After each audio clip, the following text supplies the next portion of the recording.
ভাতকেইটা বনাই খাবলৈ চাহ অকণ বনাই খাবলৈ উপায় নাইকিয়া হ'ল আৰু কেঁচুৱা ছোৱালীজনীয়ে ভয় খাই পিনি এতিয়া এজনী ভয় চক এটা খাই আছে অকণমানি নাতি এজনী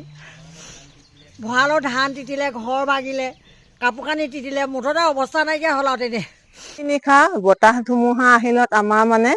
পাকঘৰ টিং মানে আমাৰ জুই ধৰিব নোৱাৰা অৱস্থা কৰিলে টিং উঘালি নি ইখন চোতালৰ পৰা সিখন চোতালত পেলাইছে তাৰ পাছত আমাৰ দুজোপা গছ উঘালিছে এই গছ দুজোপা মানে ঘৰৰ টিঙত পৰি টিং ফাটিলে টিঙেদি কালি ৰাতি পানী পৰিছে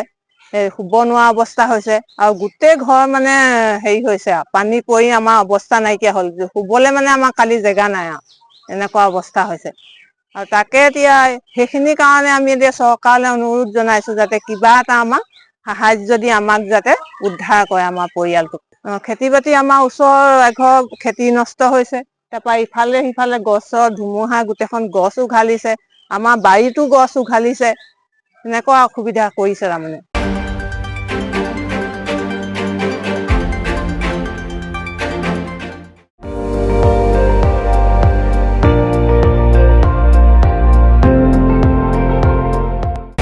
আপুনি চাই আছে ND24